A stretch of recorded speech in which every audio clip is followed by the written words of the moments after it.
देखो प्रश्नावली 6.3 का 5वां प्रश्न। यहां पर आपको कह रहा है यदि PQ PS पर लंब है, PQ PS पर लंब है, मतलब यहां पर 90 अंश का कोण बन रहा है। PQ रेखा PS रेखा पर लंब है, मतलब PQ रेखा PS रेखा पर खड़ी है। यहां लंब है मतलब यहां 90 अंश का कोण बन रहा है, क्योंकि PQ रेखा PS रेखा पर लंब है। यहां पर कितने अंश का कोण बन रहा है? 90 अंश का कोण बन रहा है। और PQ और SR समांतर है। समझो बारीकी से। क्या बात कर रहे हो उधर, क्या दिक्कत है? PQ और SR PQ रेखा और SR रेखा, ये दोनों रेखा आपस में समांतर है, एक दूसरे के समांतर है। PQ रेखा और SR रेखा एक दूसरे के बिल्कुल समांतर है, आमने सामने है। कोण SQR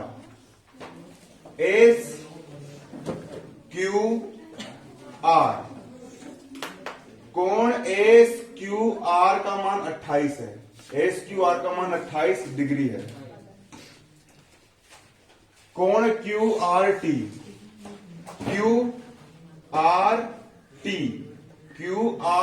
का मान 65 डिग्री है। QRT का मान 65 डिग्री है। तो x का मान ज्ञात करो और y का मान ज्ञात करो।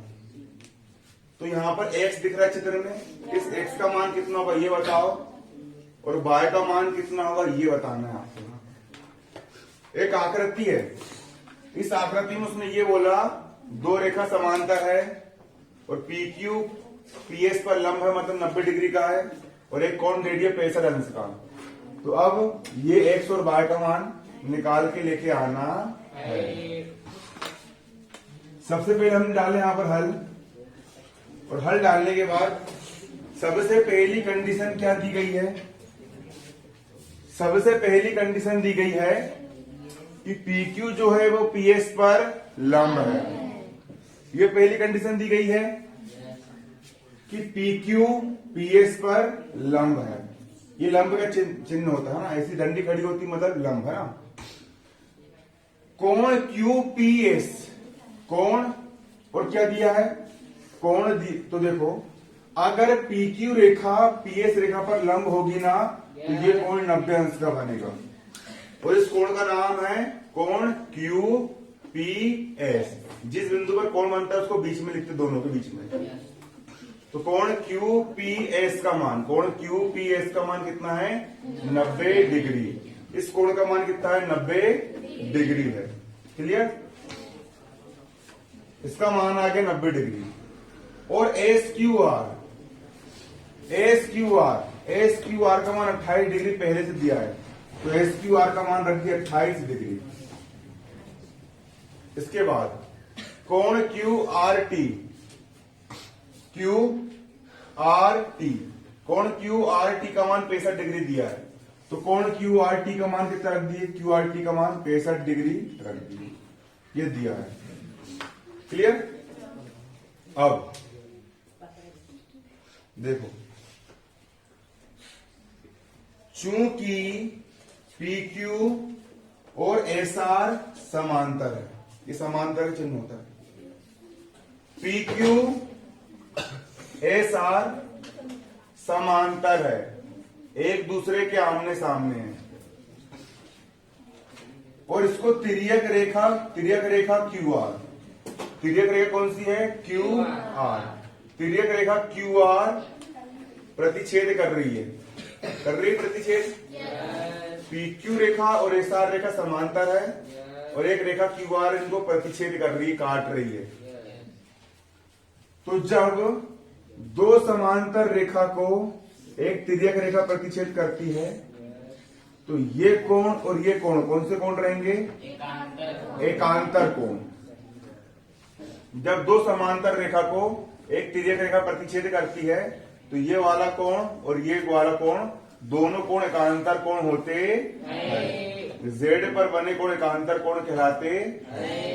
यानी कि अगर ये 65 डिग्री का है तो ये पूरा भी कितना हो जाएगा? ये पूरा भी कितना हो जाएगा? और 65 में से अगर इतना 28 है, 65 में से अगर इतना 28 है तो ये कितना बचेगा? 65 में से 28 से कितना बचेगा? क्लियर?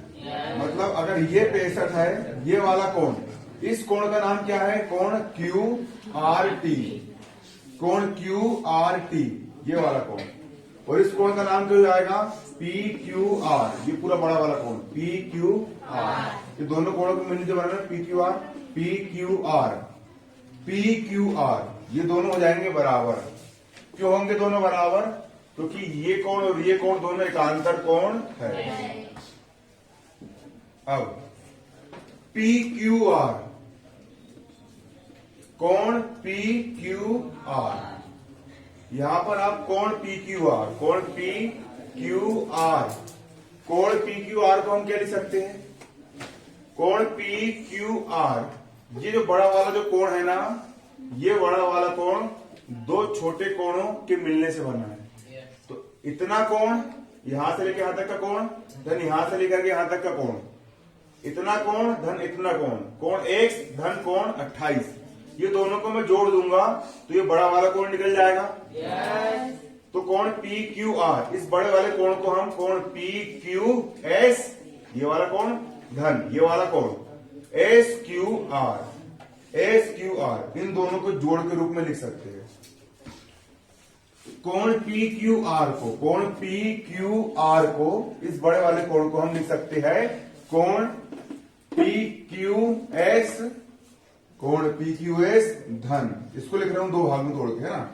धन कोण SQR, कोण SQR, ये SQR, क्योंकि इन दोनों को जोड़ देंगे तो PQR आ जाएगा, इन दोनों को जोड़ देंगे तो PQR आ जाएगा। बराबर का बराबर, QRT का QRT।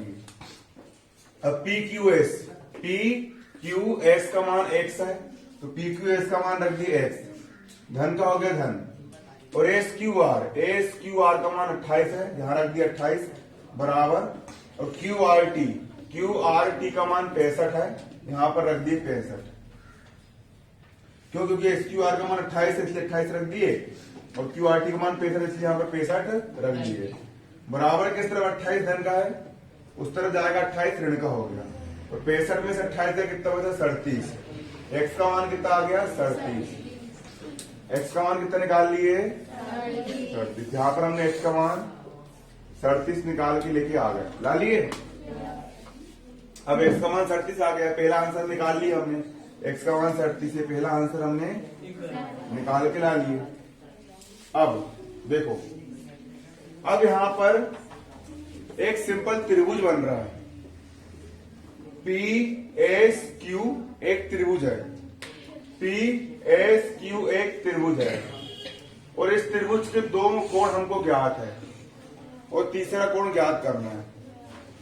PQS एक त्रिभुज है, PQS एक त्रिभुज है, और इस त्रिभुज के दो कोण हमको ज्ञात है। तीसरा कोण पता करना है। कैसे करोगे? दोनों को जोड़ देंगे, 180 में से घटा देंगे, दोनों को जोड़ देंगे, 180 में से घटा देंगे, मतलब त्रिभुज का योग गुण। त्रिभुज के तीनों कोणों का योग 180 अंश होता है। तो त्रिभुज PQS में, त्रिभुज PQS में कोण QPS, कोण QPS ये वाला कोण, धन कोण PSQ, धन कोण PQS, कोण PQS ये वाला कोण, धन कोण PSQ, धन कोण PSQ ये कोण। इन तीनों कोणों का योग कितना हो गया? 180, क्योंकि त्रिभुज के तीनों कोणों का योग 180 अंश होता है। अब कोण QPS का मान कितना दिया है? कोण QP पी एस का मान 90 है, तो कौन क्यूपीएस का मान रख दिए 90।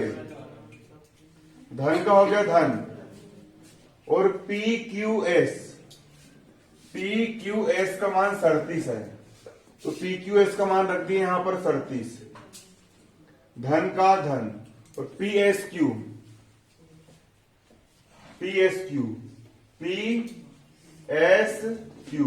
इसका मान नहीं पता, इसका मान y है, तो पी एस क्यू का मान रख दिया यहां पर y बराबर 180 का 180। सबसे मेन चीज पढ़ाई में होती है फोकस और कॉन्सेंट्रेशन। 2 घंटे पढ़ने वाला व्यक्ति 8 घंटे पढ़ने वाले व्यक्ति को पीछे कर देता है। 2 विद्यार्थी है, एक विद्यार्थी 8 घंटे से किताब खोल के रखा है और पढ़ाई कर रहा है, और एक विद्यार्थी उसने 2 या फिर 3 ही घंटे पढ़ा। और फर्स्ट कौन आता है? 2-3 घंटे 4 घंटे कम है ना पढ़ने वाला फर्स्ट क्यों आता है आखिर? इसका कारण ये होता है, सूरज की रोशनी है। सूरज की रोशनी अगर एक कागज पर पड़ रही है, कागज को कुछ फर्क नहीं पड़ेगा, पड़ेगा क्या? नहीं। लेकिन जब सूरज की रोशनी कागज पर पड़ रही है और सामने अगर मैंने प्रिज्म लगा दिया है ना, वो प्रिज्म क्या करेगा? सूरज की पूरी रोशनी को इकट्ठा करेगा और इकट्ठा करके उसको एक बिंदु पर फोकस करेगा। और जब सूरज की पूरी रोशनी मिल करके प्रिज्म से होती हुई एक बिंदु पर फोकस्ड होगी तो कागज जल जाएगा। जल गया ना? तो अभी भी यहां पर बहुत सारे लोग बैठे हैं, जिसमें से कई लोग बिल्कुल ऐसा बैठे हैं, बाजू में ये हो रहा, बात हो रहा है, ये कर रहा, वो कर रहा, गंवारी कर रहा है। कारण ये सूरज की रोशनी, ये फोकस्ड नहीं है, ये फोकस्ड नहीं है, ये कागज नहीं जला पाएंगे क्योंकि ध्यान नहीं है इनका पढ़ाई में। कारण क्या? बैठे तो है, क्लास के अंदर बैठे, लेकिन दिमाग कहीं और पर है, दिमाग में कुछ और चल रहा है कि घर जाना है, चाय पियेंगे, ब्रेड खाएंगे, दिमाग कहीं और है, दिमाग कहीं और है, ध्यान कहीं और है, फोकस्ड नहीं है, एकाग्रता नहीं है। लिख लेंगे, टीप लेंगे, घर जाएंगे, उसको रट्टा मारेंगे, पेपर में रटाएगा नहीं, याद नहीं हो पाएगा, निपट जाएंगे, तो फोकस्ड नहीं है ना। और भाई यही इसी क्लास में कुछ बच्चे ऐसे भी है जिनका पूरा A to Z ध्यान, पूरा कॉन्सेंट्रेशन पावर सिर्फ बोर्ड पर रहता है। मैं समझ आता हूं किसका ध्यान है किसका नहीं है। और जब बच्चों का ध्यान पूरा फोकस्ड होता है ब्लैक बोर्ड पर, और जब वो एक एक स्टेप पर गौर करते हैं कि साला आया तो आया कहां से, इसके बाद वाली स्टेप आई, क्यों आई, कैसे आई, 45 रखे, क्यों रखे, अच्छा वो चित्र में यहाँ 45 है, ये वाला नियम लगा, फलाना वाला, एक एक स्टेप बारीकी समझते हैं, पूरा दिमाग लगाते हो। जहां समझ में नहीं आता फिर उसको पूछते हैं कि ये कहां से, ये क्यों आया करके।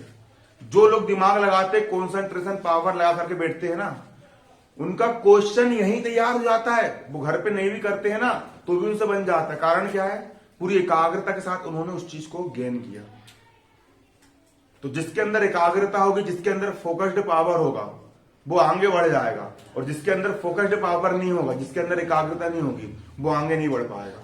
लिख के दे रहा हूं मैं, सच्चाई है। इसलिए अपने अंदर फोकस्ड लेकर के आओ, एकाग्रता लेकर के आओ, कॉन्सेंट्रेशन पूरा ऐसा कि जो पढ़ा रहा हूं यहां पर, तो जो स्टेप चल रही है उस स्टेप पर पूरा फोकस्ड होना, उस स्टेप पर पूरा ध्यान होना। और वो नहीं है ना तो फिर क्या जिंदगी में कोई भी काम नहीं कर पाओगे। जिंदगी में कोई भी काम करो ना यार, कल कोई काम धंधा भी करोगे, पढ़ाई लिखाई तुमने नहीं करे, पंचर की दुकान भी खोल लिए, वहां पर ही फोकस लगाना पड़ेगा, कहां से ट्यूब निकालना है, कहां से वो करना है। कम से कम फोकस तो लेके जाओ। कोई भी काम करो जिंदगी में, उसके लिए फोकस्ड होना बहुत जरूरी है, पूरा ध्यान केंद्रित होना चाहिए। कल को खाना बनाओगे तो वहां ध्यान केंद्रित होना कि है ना, कि खाना बनाओ कल को तुम लोग, है ना, सब बना सकते, लड़के बनाते, बावर्ची बड़े बड़े खाना बनाते, ये बड़े बड़े गंजा में, है ना कि नहीं? उसके लिए भी ध्यान केंद्रित होना। अब ध्यान केंद्रित नहीं होगा तो फिर क्या मतलब का? इसका मान हो गया 90, इसका मान हो गया 37। अब बराबर किस तरफ 90 धन का है उस तरफ जाएगा तो ऋण का हो जाएगा, बराबर किस तरफ 37 धन का है उस तरफ जाएगा, 37 तो ऋण का हो जाएगा। y का हो गया y, 180 का 180। ऋण ऋण वाली संख्या आपस में जुड़ती है और ऋण का चिन्ह आता है। 90 और 37 जुड़ गए, 127 हो गए। 180 में से 27 गए, 53 बचे। और कौन y का मान कितना आ गया आपका? 53। x का मान आ गया 37 और y का मान आ गया 53, और यही हो गया आपके आंसर।